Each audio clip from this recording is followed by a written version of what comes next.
안녕하세요. 다들 어릴 적 어떤 꿈을 꾸셨나요? 장래 희망 말이에요. 다들 그 꿈을 이루고 사시나요? 저는 40살이 넘어서야 제 꿈을 이룬 것 같아 자랑하고 싶어 이렇게 글을 씁니다. 저는 40대 중반의 여자입니다. 아직 어린 쌍둥이를 키우는 엄마이기도 하고 착하고 여린 남편의 아내이기도 하죠. 저를 낳아주신 부모님의 딸이기도 하고 남편을 낳아주신 부모님의 며느리이기도 합니다. 다들 저와 비슷한 역할을 하시고 계시리라 생각합니다. 형제, 자매들, 시형제들이 어떻게 있느냐에 따라 좀 다른 역할들이 생기겠죠. 저는 저보다 2살 어린 여동생이 있고 남편은 5살 많은 누나가 있는 사람들이라 친정에서는 언니의 역할을 하고 시댁에서는 늦둥이 동생의 처로 올케 역할을 합니다. 왜 이렇게 역할 이야기를 하는지 궁금하시죠? 저의 어릴 적 꿈이 바로 여러 역할을 하는 연기자였거든요. TV를 틀고 드라마를 보면서 저 사람들처럼 여러 가지 모습을 하고 여러 가지 삶을 사는 사람이 되고 싶다는 생각을 하며 자랐습니다.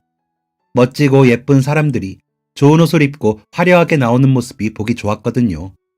게다가 돌아가시기 전까지 저와 한 방을 쓰시던 할머니께서 드라마를 열심히 보시며 멋지다 소리를 연발하셔서 더 근사해 보였죠.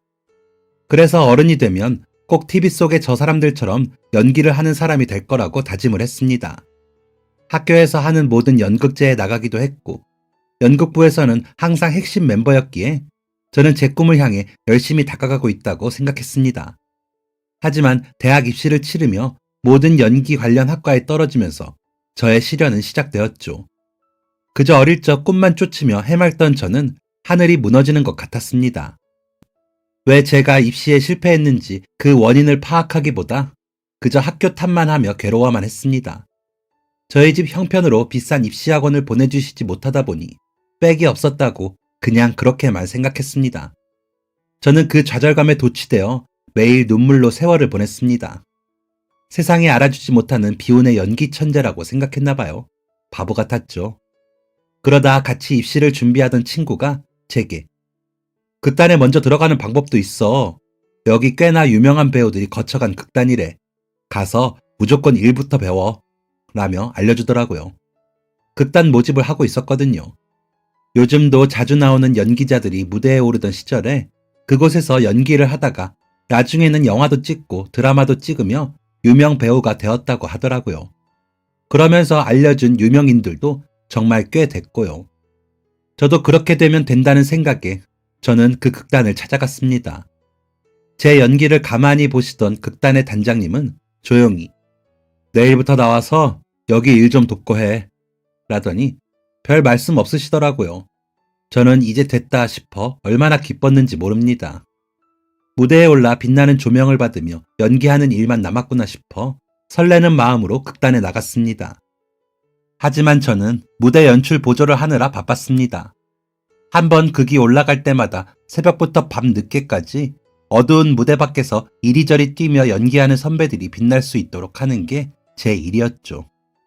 저는 제가 굉장히 능력이 있다고 믿었지만 기회는 쉽게 오지 않았습니다. 유명 배우들이 거쳐간 극단이었지만 작은 극단이었습니다. 그래서 연극을 좋아하는 사람들 사이에서 그곳은 그저 주변의 다른 극단보다 인지도가 있을 뿐이었죠.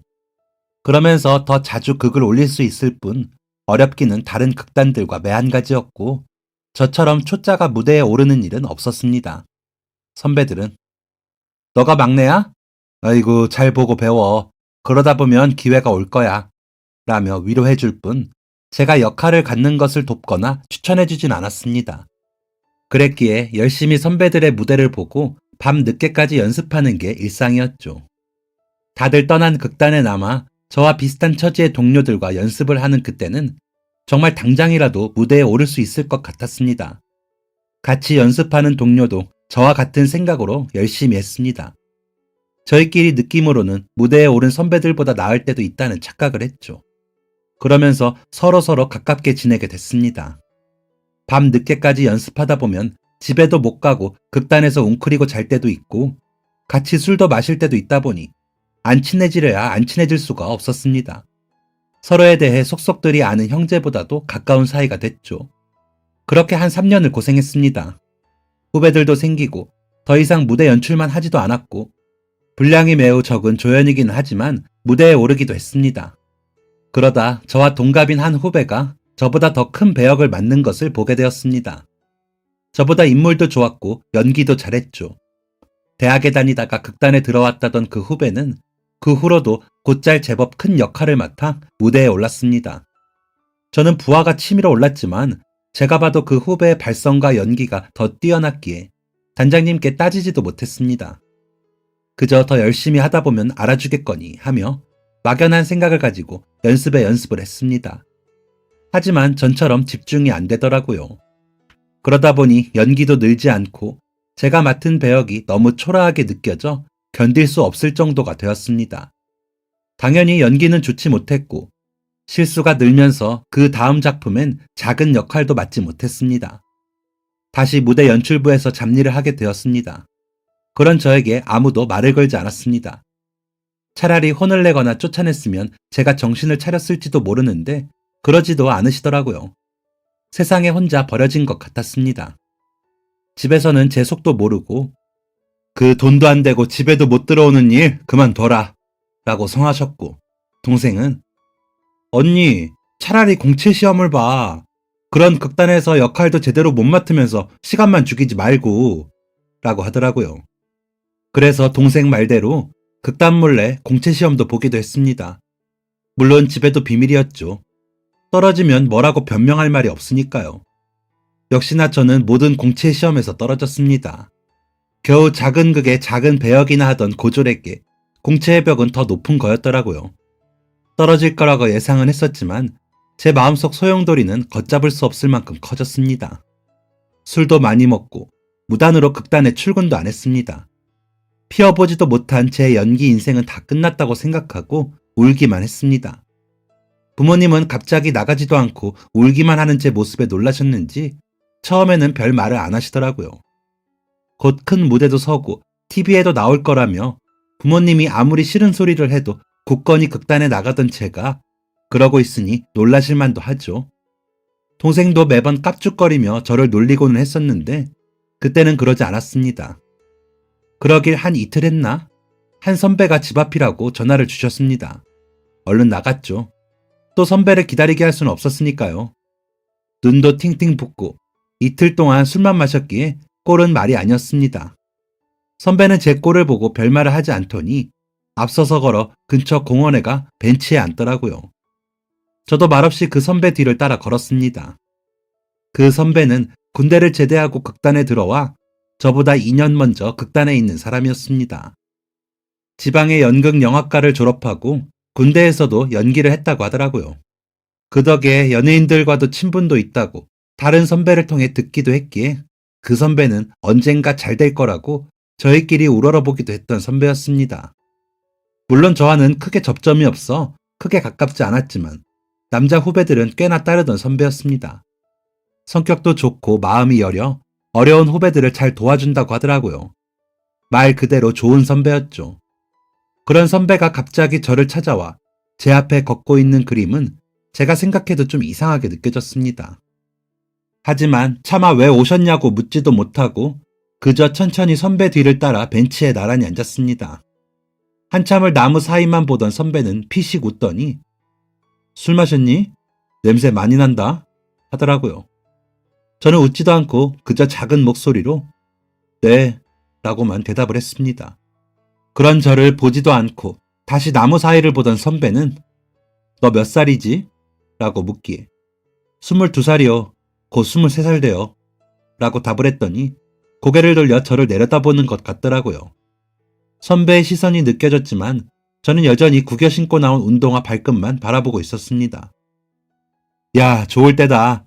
아직 실패하는 경험을 더 많이 할 나이지. 너 내가 몇 살인지는 아니? 나 28살이야. 그런데도 너보다 더 나은 배역은 못 맡아봤어. 그래도 나는 행복해. 연기할 수 있잖아. 라더니 나직이 웃더라고요. 저는 말없이 선배를 봤습니다. 나도 주인공 꽤 했어. 이 극단 들어오기 전에는. 군대 가기 전에는 공채 시험도 많이 봤다. 제대할 때 얼마나 고민했는지 아니? 연기 그만둘까 하고. 그런데 못하니까 병나더라. 왜 신병 걸린다고 하잖아. 연기 못하니까 나 혼자 중얼거리면서 대사하고 있더라고. 그래서 무슨 역할이라도 좋으니까 연기만 할 수 있다면 좋다 하고 극단에 들어왔지. 무대 연출팀, 대본팀, 안 가리고 시켜만 주면 뭐든 다 했어. 그래야 단역이라도 맡아서 무대에 오를 수 있으니까. 라더니 선배는 저를 다시 내려다봤습니다. 그러더니 너 혜정이 들어오고 흔들리는 거 알겠더라. 단장님도 아셨겠지. 다른 선배들, 동기들, 후배들도 다 알았을 거야. 물론 상관없는 사람들도 있지. 선택은 너가 하는 거니까. 그런데 미나야, 너 연기 안 하고 살 수 있어? 라고 묻는 선배의 말에 저는 그저 엉엉 울어버렸습니다. 그랬습니다. 화려한 연예인의 삶을 막연히 동경해 시작한 일이었지만 저는 연기가 좋았습니다. 중학교 때부터 무대에만 올라가면 다들 하던 칭찬에 온몸에 소름이 돋을 정도로 희열을 느꼈기에 연기라는 끈을 잡고 있었거든요. 비슷한 처지의 선배가 진심을 다해 이야기를 해주는데 누구에게도 털어놓지 못했던 마음이 눈물로 와르르 쏟아져 나오고 말았던 거죠. 그렇게 우는 저를 선배는 그저 가만히 두더라고요. 한참을 그렇게 울다가 겨우 진정이 된 저를 보고 술은 이미 많이 마신 것 같으니까 이만 갈게. 내일 극단에서 보자. 간다. 하더니 저와 함께 걸었던 반대 방향으로 가버리더라고요. 저는 그런 선배에게 일어나 인사를 한 뒤 그 뒷모습을 한참 바라봤습니다. 집으로 돌아온 저는 욕실에 가 깨끗이 씻고 나와 밥을 먹고 방에 들어가 잠을 잤습니다. 다음날 아침 오랜만에 푹 자고 일어나 다시 극단으로 출근을 했습니다. 모두가 아무 일 없다는 듯 대해주시더라고요. 저에게만 변화가 생겼습니다. 선배에게 자꾸 눈길이 가더라고요. 선배는 정말 선배가 위치한 어느 곳에서든 열심히 하는 사람이었습니다. 화도 잘 내지 않고 은은한 미소를 보이며 다른 사람의 실수에도 의연하고요. 보면 볼수록 좋은 사람이라는 게 느껴졌습니다. 연기도 꽤나 훌륭하게 했습니다. 특히나 나이 든 노인 연기는 탁월하다라고 할 만큼 잘했습니다. 다른 선배는 인생 2회차라며 야, 규민이 너는 어떻게 그렇게 노인 연기를 잘하냐? 라며 크게 칭찬하기도 했습니다. 모두가 인정했죠. 그러자 선배는 늦둥이라 저희 아버지를 생각하면서 해요. 아직 그렇게까지 나이가 많으신 건 아니지만 더 나이 드시면 이러실 것 같아서요. 라며 웃었습니다. 배시시 웃는 그 얼굴이 너무 좋아 보였습니다. 네, 제가 그 선배를 그날 이후로 좋아하고 있더라고요. 나긋나긋한 말투도 좋았고 누구에게나 친절한 모습도 좋았습니다. 부드러운 말투로 넌지시 건네는 모든 말들이 제게는 위로가 되기도 했고요. 하지만 누구에게도 말을 하지 못했고 표를 낼 수도 없었습니다. 들키고 싶지 않은 비밀이었죠. 선배가 좋아지니 극단의 모든 활동도 더 적극적으로 열심히 하게 됐습니다. 그래서인지 연기가 좋아졌다는 말도 더 많이 듣게 되었고 전보다 더 비중 있는 역할도 하게 되었죠. 그러다 선배와 시아버지 며느리 역할을 맡으며 전보다 더 가까이 지내게 됐습니다. 선배는 극에서처럼 저에게 아가야라고 부르며 잘 대해주셨습니다. 누구에게나 그런 사람이었지만 선배가 부르는 아가야 소리가 너무 듣기 좋았습니다. 그렇게 곁에만 있어도 충분하다고 생각했습니다. 감히 연애를 할 엄두도 못 내던 형편이었기에 저는 그저 그것만으로도 좋았습니다. 그렇게 그 극이 잘 마무리되고 회식날 선배가 저를 보고 아가야 이리 와 앉아 고생했다 라며 챙겨주시더라고요. 기분 좋게 선배가 챙겨주는 자리로 가 앉아 술을 한 잔 받으며 고생하셨습니다 라고 인사를 하고 있는데 저와 동갑내기 후배가 그 선배 곁으로 가 앉더니 선배 저도 한 잔 주세요. 다음 작품에서는 선배랑 부부 연기하면 좋겠어요 라며 팔짱을 끼는 겁니다. 선배는 그런 후배의 팔을 풀더니 그러면 좋지. 나중에 그런 극 있으면 잘 맞춰보자 라며 웃고는 제게 아가 이것도 먹어 라며 안주를 챙겨주었습니다. 그러자 그 모습을 본 후배가 저도 챙겨주세요 라며 선배에게 콧소리를 내더군요. 그 모습을 보는데 가슴속이 확 뜨거워지는 게 느껴졌습니다. 샘이 난 거죠. 선배가 챙겨주는 안주를 입에 넣으면서 그 후배 하는 짓을 보자니 체할 것 같더라고요. 진짜 마음 같아서는 뭐라고 하고 싶은데 보는 눈들도 있어 그저 속으로만 삭히고 있는데 선배가 그 후배에게 혜정이가 눈치가 없네. 내가 역할 핑계 삼아 미나한테 작업 거는 거 안 보여? 너는 연기만 잘하지 분위기 파악은 못하는구나. 라고 이야기하더라고요. 저는 제 귀를 의심했습니다. 선배가 누구에게 싫은 소리를 하는 것도 처음 봤거니와 그게 저를 위해서라고 생각하니 놀랍더라고요. 놀란 건 저뿐만이 아니었습니다. 그 주변에 앉아있던 선배, 후배, 동기들이 다 놀라 저희 쪽으로 시선이 모이는 게 느껴졌죠. 저는 어쩔 줄을 몰라 하다가 일어나 밖으로 나왔습니다. 짓궂은 동료들은 워라며 소리를 내면서 놀리는데 온몸이 불타듯 뜨거워지는 게 느껴져 서둘러 나왔습니다. 가게 문을 열고 나와 바람을 쏘이고 있는데 선배가 따라 나왔더라고요.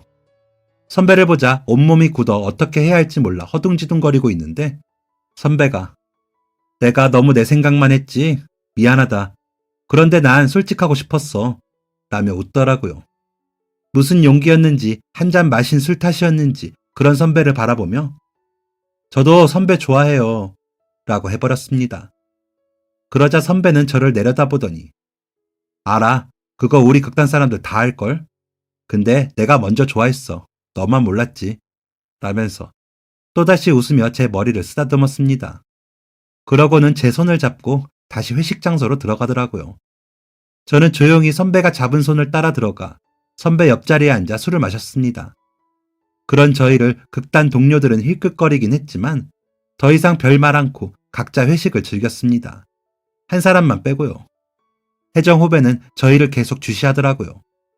그 후로 혜정 후배는 계속 비중이 큰 역할을 맡았습니다. 여전히 연기도 잘하고 예뻤죠. 그러다 아는 선배가 큰 극단으로 오라고 한다며 극단을 그만두었습니다. 그러더니 TV나 영화에도 제법 나오더라고요. 그 모습을 볼 때마다 왜 저런 애를 두고 내가 좋다고 했을까 하는 궁금증은 있었지만 차마 선배에게는 묻지 않았습니다. 요즘도 예쁘거든요. 그렇게 선배와 저는 서로의 가장 가까운 친구이자 동료가 되었습니다.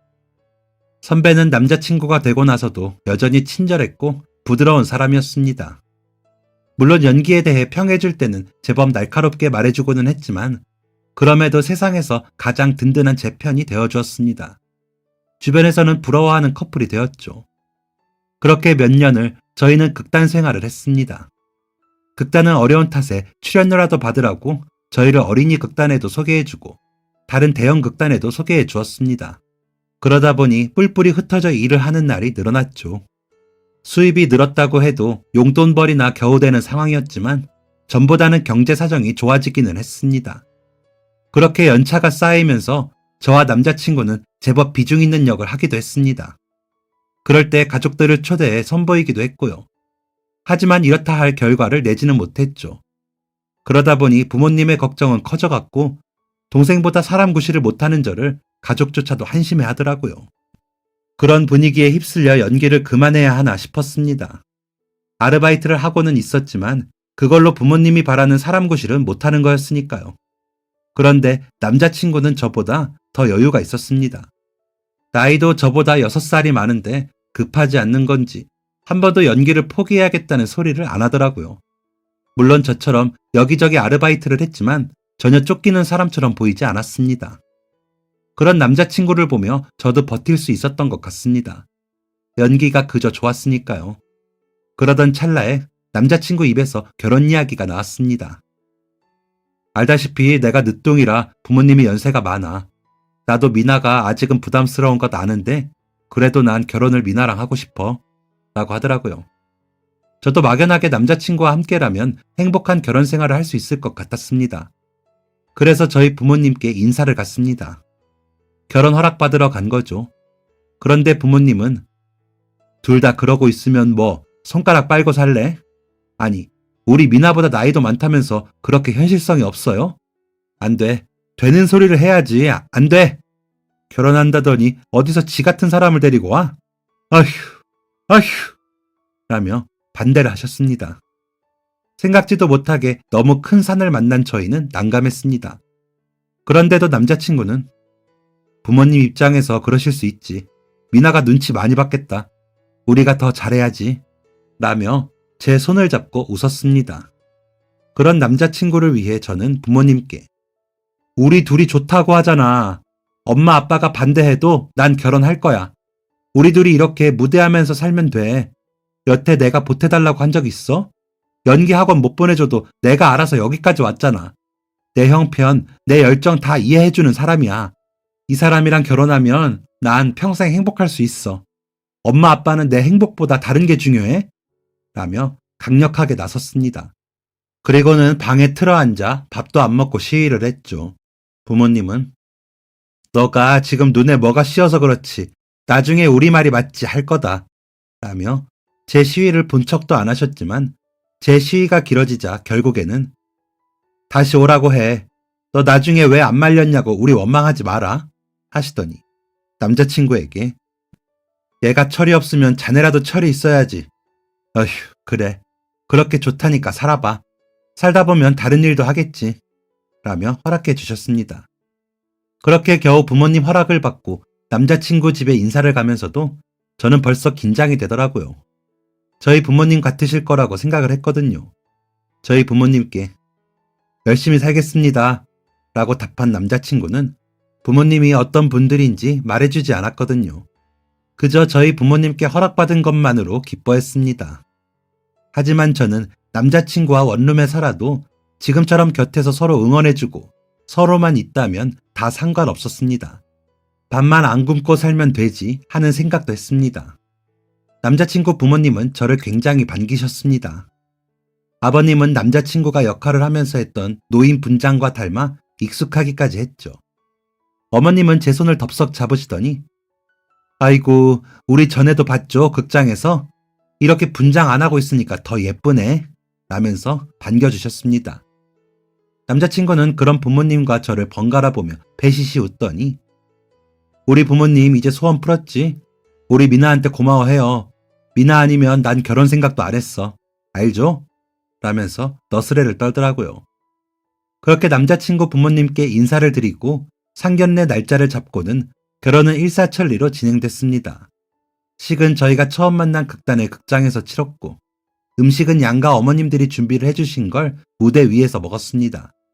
극단 동료들과 친인척만 초대해 간결하게 치르자고 그렇게 계획을 하고 단장님께 부탁을 드리면서 생각했던 그림대로 식이 진행되어 저희 둘은 만족했던 결혼식이었습니다.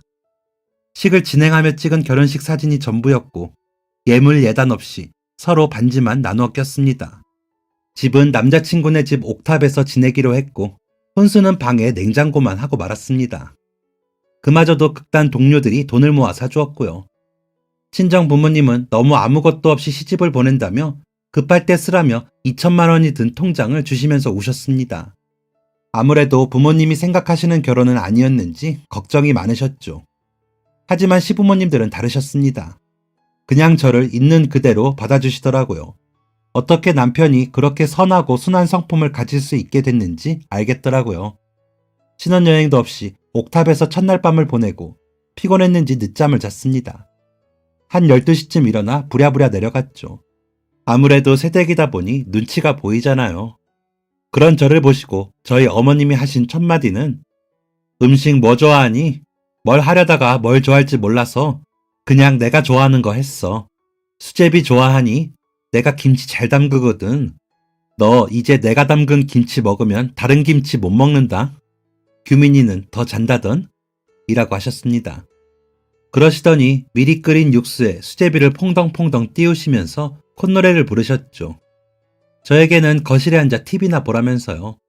그러시면서 2층 계약이 올겨울이면 끝나. 몇 개월만 옥탑에 지내. 이런 얘기 주책인데 그래도 옥탑에서 지내는 거 낭만 있지 않니? 나랑 너희 아버지가 무릎만 괜찮아도 옥탑에서 지내보고 싶은데 우리는 이제 늙어서 못해. 지금을 즐겨. 라며 웃으시더라고요.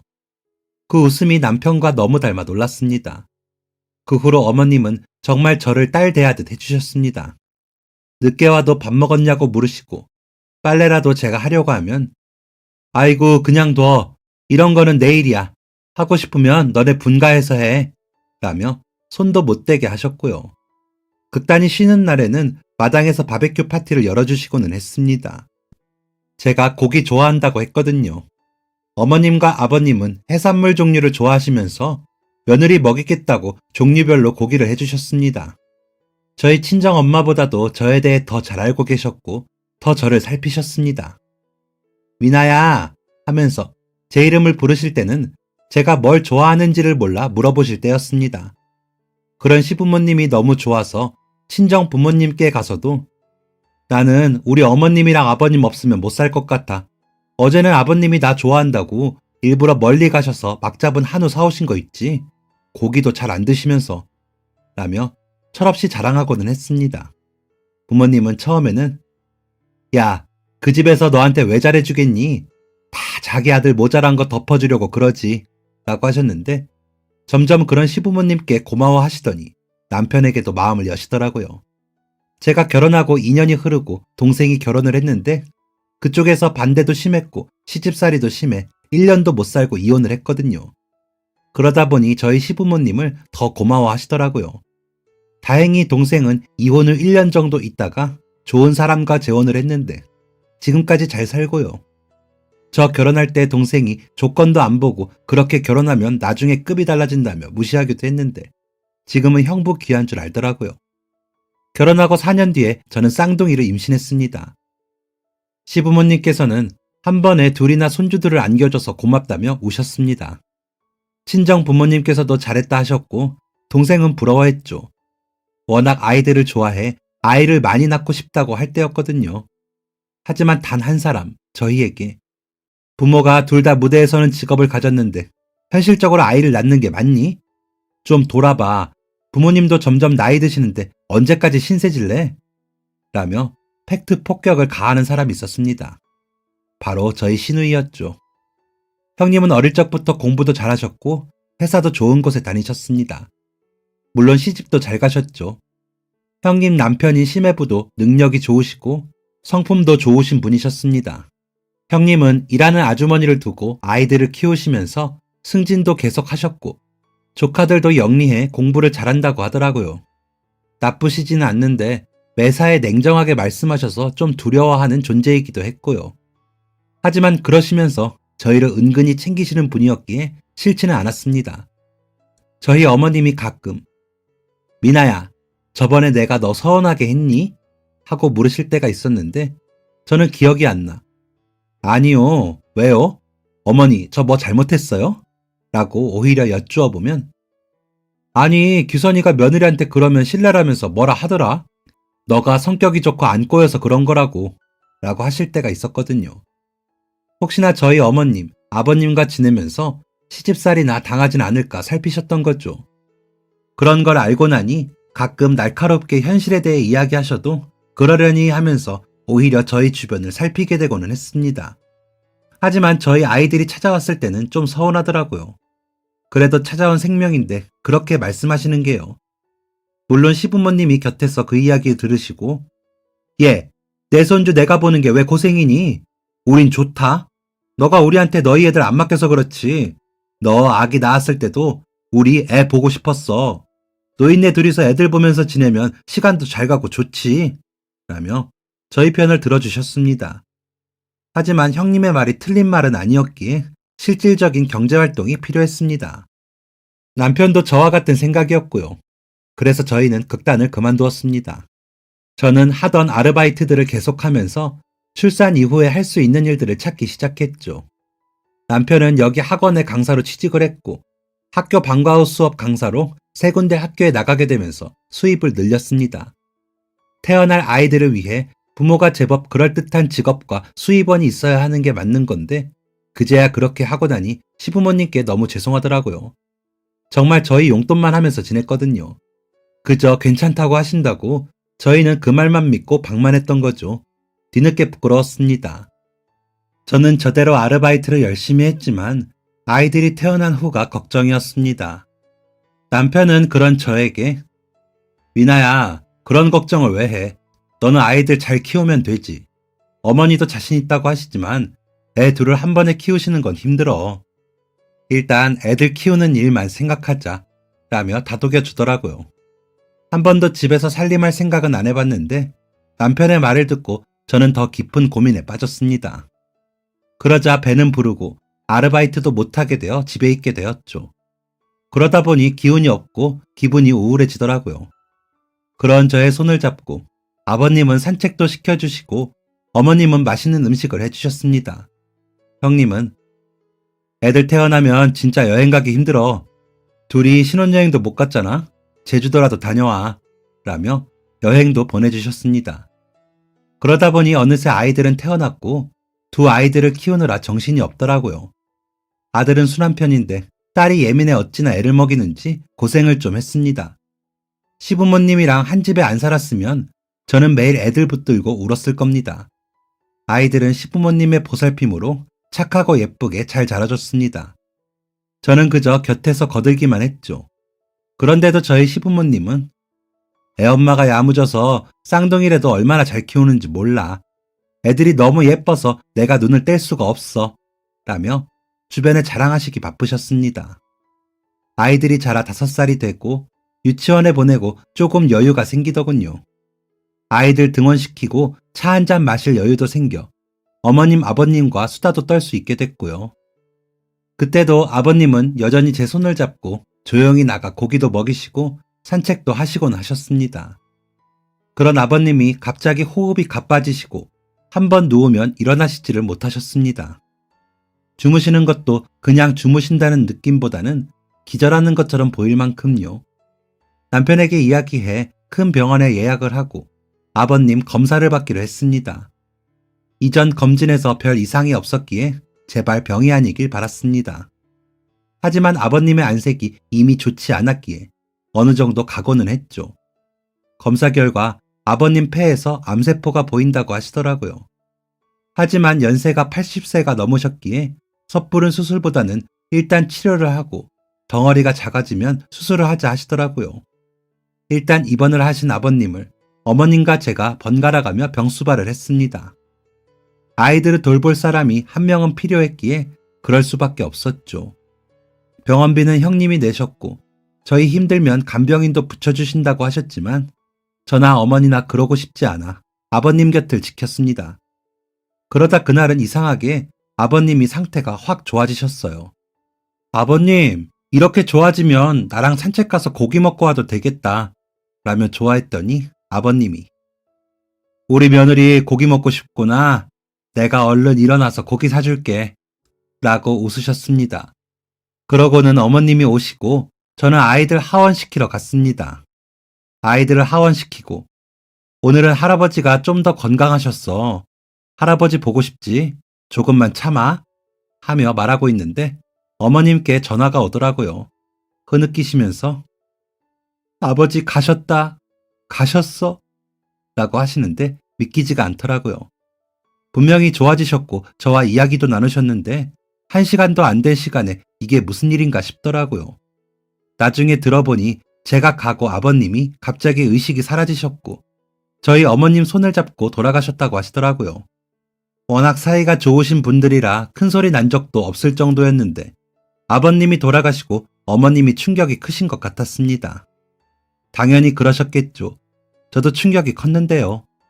온 가족이 슬픔을 견딜 수 없을 정도로 눈물을 흘리며 아버님 장례를 겨우 치렀습니다. 장례 기간 내내 친정엄마 말로는 아이들도 그렇게 울더래요. 할아버지가 하늘나라에 간 게 맞냐면서요. 그렇게 저희 가족은 어머님부터 아이들까지 모두가 아버님을 보내면서 많이 아팠습니다. 아버님을 집에서 멀지 않은 공동묘지에 모시고 집으로 돌아와서도 저희는 아버님의 빈자리에 괴로워했습니다. 금세라도 현관문을 열고 들어오시며 어머님이 좋아하시는 꽃과 제가 좋아하는 고기, 아이들이 좋아하는 과자를 내밀며 웃으실 것 같았거든요. 매사에 냉정하던 형님도 아버님이 돌아가시고 며칠은 어머님과 1층에서 지내며 아버님의 흔적을 더듬으며 우시더라고요. 어머님은 그런 형님을 안고 우시다가 사진을 보셨다가 아이들을 끌어안았다가 저를 쓰다듬으셨습니다. 우리 착한 며느리 고맙다. 너 덕분에 아버지 직접 모시다가 보내드렸어. 라며 우시면서요.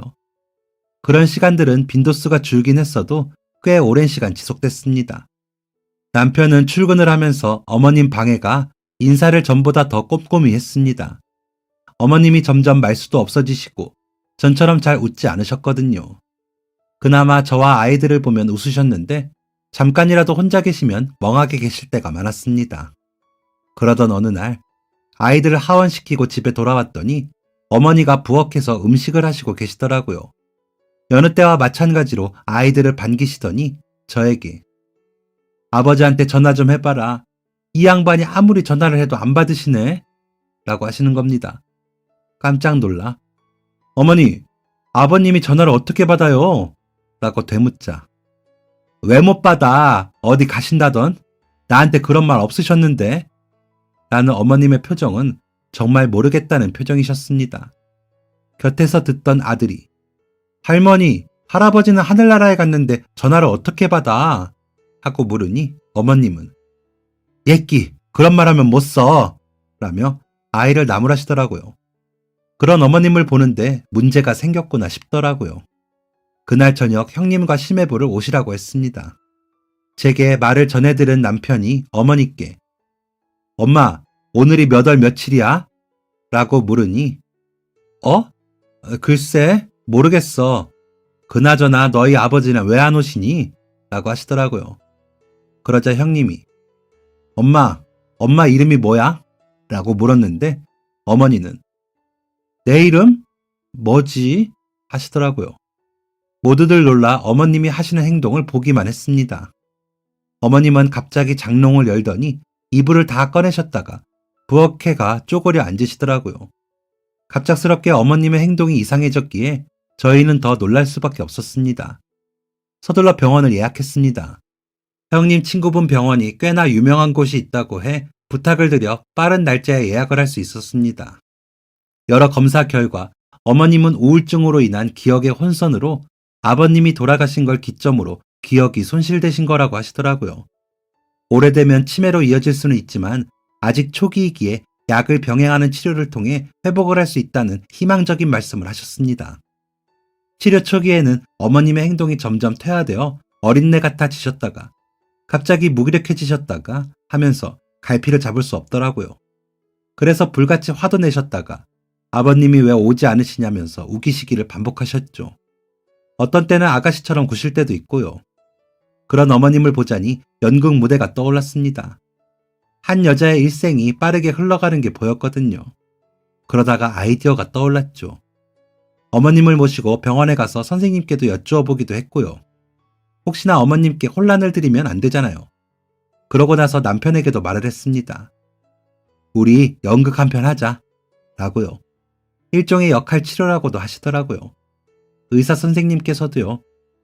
그래서 남편이 그날부터 대략적인 대본을 썼습니다. 한 2주 걸리더라고요. 그러고는 어머니를 거실에 아이들과 형님네 가족, 어머님을 모시고 저희 집만의 연극을 시작했습니다. 저는 어머님 역할이었고 남편은 아버님 역할이었습니다. 내용은 어머님, 아버님이 처음 만나신 이야기, 아이들을 출산한 이야기, 자식들 결혼시킨 이야기 등등 시부모님이 평소에 우린 이랬다 하셨던 이야기들을 엮어 장면을 만들었습니다. 그러거든 마지막 장은 아버님이 돌아가시던 날이었죠.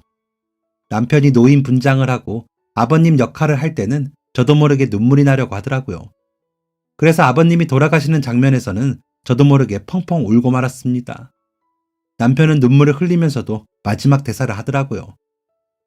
여보, 마누라, 우리 참 행복했어. 그게 다 당신처럼 좋은 여자를 만난 덕이었지. 고맙네. 당신 덕에 난 참 잘 살았어. 그러니까 당신도 남은 세월 잘 살다가 와. 자식들 애먹이지 말고. 내가 어디 안 가고 기다리고 있을게. 먼저 가서 미안해. 우리 또 만납시다. 라며 어머님의 머리를 끌어안고 겨우 대사를 마친 남편은 한동안 일어나지 못하고 울었습니다. 연극을 보시던 어머님은 울고 웃으시다 남편의 마지막 대사에 오열을 하며 규선이 아버지, 나도 데려가요. 내가 당신 없이 어떻게 살아? 라며 소리치셨습니다. 어머님의 그 절규에 저희는 같이 더 울었습니다. 그러고 그날 밤은 모두가 어머님, 아버님 방과 거실에서 잠이 들었습니다. 어머님도 많이 우셔서인지 별 말 없이 주무시더라고요. 그러고는 다음날 아침 맛있는 냄새가 일어나 보니 어머님이 음식을 하고 계시더라고요. 반찬 없을 때 잘하시는 달걀찜을 하시면서요. 제가 주방으로 가자 잘 잤니? 나도 오랜만에 푹 잤다 하시더니 웃으셨습니다. 제가 조용히 어머님을 살피자 제 손을 잡고 고맙다 미나야 라고 하시더니 상을 차리셨습니다. 어머니는 그 후로 약도 점점 줄이시고 기억도 많이 돌아오셨습니다. 아이들도 할머니가 전처럼 돌아오시자 할머니와 더 잘 지내기도 했고요. 집안일도 전처럼 하시려고 하셨지만 제가 더 적극적으로 나서서 하고 음식만 어머님이 하셨습니다. 형님은 그 후로도 더 자주 집에 들르셨습니다. 그러다가 저에게 올케 따로 하고 싶은 일 없어? 내가 집에는 사람 부를 테니까 올케 하고 싶은 일 있으면 해. 그때 연기하는 거 보니까 재능 썩히기 아깝더라. 내가 규민이랑 둘이 하게 연기학원 차려줄까? 라고 하시더라고요. 아버님 연금이 끊기고 남편 월급으로 생활이 좀 빠듯해 저도 일을 하긴 해야 하는데 어머님 때문에 자리를 쉽게 못 비우기도 했거든요. 그래서 고민하다가 형님 그러면 저 카페 작은 거 해봐도 돼요? 알바생 쓰면 급할 때는 자리 비울 수 있게요. 라고 말씀을 드렸습니다. 그러자 알았다고 하시더니 저희 동네에서 목 좋은 곳에 프랜차이즈로 카페를 차려주시더라고요. 그러시더니 그냥 주는 거 아니야. 달마다 갚아. 그냥 주면 부담스러우니까 라고 하시더라고요. 얼마씩 갚으란 말도 없이 말이죠. 이제 운영한 지 4년 정도 되었는데 우리 쌍둥이들 학교 다니는 것도 다 살피고 어머님과 데이트도 하면서 잘하고 있습니다. 돈은 알아서 형님께 다달이 드렸는데 이제는 안 줘도 된다고 하시더라고요. 어머님은 날 좀 풀리면 아이들과 마당에서 텐트 치고 캠핑하시고 싶다고 하시더라고요. 겨울엔 너무 추워서 못 하시겠다고 다시 들어오셨거든요. 남편은 얼마 전에 연기 스튜디오를 작게 차렸습니다. 형편이 좀 풀리니 해보고 싶다고 하더라고요. 얼마 전에는 노인역이 들어왔다며 무대에도 오른다고 하더라고요. 남편을 보면 부럽기도 하지만 저는 어머니와 아이들 곁에 더 있어야 할 것 같아요. 나중에 나이 더 들면 시니어 연기자라도 해보려고요. 아직 꿈꾸고 있으니 저는 청춘인 거겠죠? 여러분들도 꿈을 잃지 않으시길 바랍니다. 그래야 희망이 있어 사라지더라고요. 저희 어머님처럼 그때그때 생각한 꿈들도 좋고 저처럼 이루지 못한 꿈들을 실현할 방법을 찾는 것도 좋겠죠. 행복할 수만 있다면 다 좋은 것 같습니다. 모두가 행복한 꿈을 꾸시길 바라며 이만 줄이겠습니다. 감사합니다. 지금까지 사연 들어주셔서 감사합니다. 사연이 재밌으셨다면 구독과 좋아요를 눌러주세요. 감사합니다. 안녕히 계세요.